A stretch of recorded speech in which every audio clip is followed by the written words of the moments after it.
rights in Bahrain. I've been honored to speak with you and to stand with you in many occasions, and I'm honored to stand here today.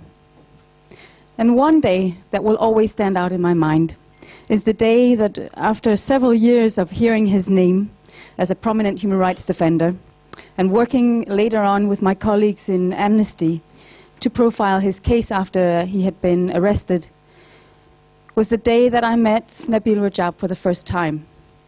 He came to our office in Copenhagen and wanted to thank us for supporting him during his time in jail.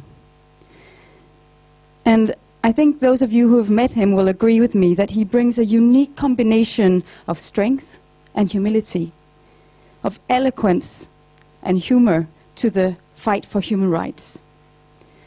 And I myself, as well as everyone else at the office, was very inspired to meet him. And I think that's another thing that Nabeel Rajab can do, and that is to inspire and to focus the people around him.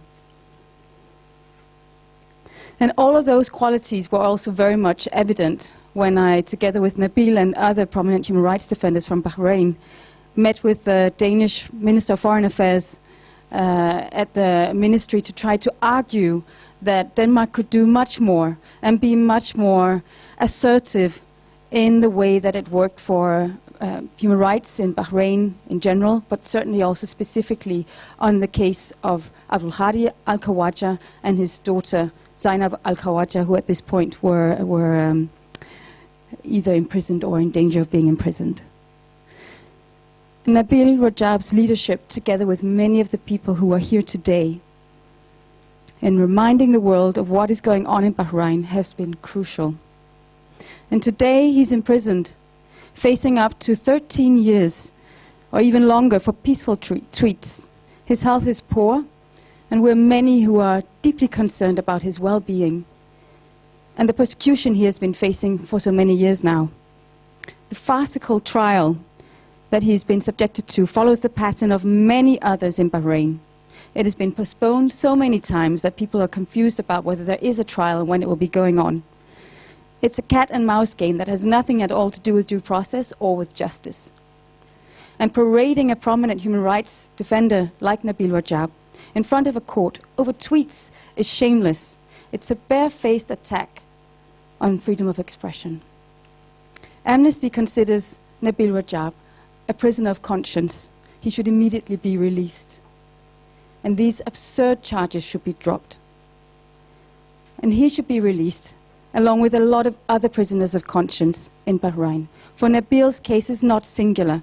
Sadly, horrific as it is, he is part of a larger pattern of repression. The situation is dire, and while it already was very bad, it has intensified since May. Authorities are cracking down on the right to freedom and expression, peaceful assembly, association and movement.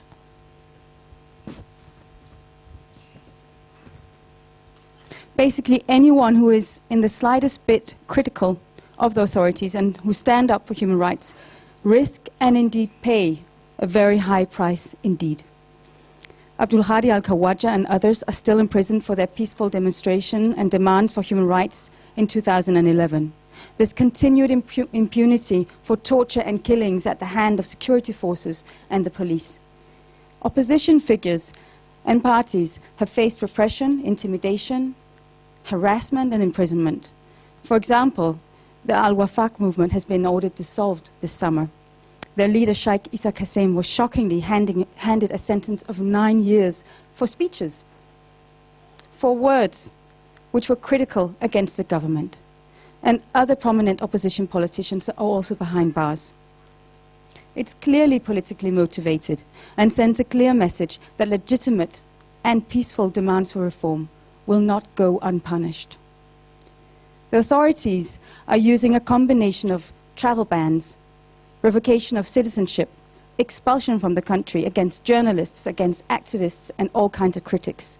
Exile has proved the only tenable solution for some activists, among them here. Not in the least the strong, stubborn and exceedingly brave human rights defender as Zainab al-Khawaja, who today is in Denmark. And as I said to you before, I was very pleased to meet you. But but very sad about the circumstances under which it's happening. Legislation in Bahrain has been adopted banning demonstration in the capital of Manama and severely restricting freedom of expression elsewhere, both digitally as well as in the physical world. Protests out of Manama are now outside of Manama are going on, but are routinely repressed very violently, using tear gas and shotgun pellets. There's virtually no platform left for people to peacefully express their opinion, and yet they continue to do so, to the inspiration of all of us across the world. There's a lot of smoke and mirrors going on, so-called independent reviews, and insistence that human rights are improving, while clearly the authorities are doing everything they can to clamp down on those very same rights. And we see a lack of uniform and strong condemnation from the international community, who has failed Bahrain on so many occasions that is completely unbelievable. And we need to continue to put our pressure on those who can actually help make a change in Bahrain, like the UK, like the US, like the EU. It may look bleak. In fact, as I was writing these words, I thought, well, it is bleak. This does not mean there is no hope. What seems impossible today will be possible tomorrow if we continue to raise our voices together. We are here to insist that opinions are not a crime. We are here to say to the brave and strong human rights defenders in and outside of Bahrain, you are not alone. And we are here to wish Nabeel Rajab a very happy birthday. May all your wishes come true, Nabeel.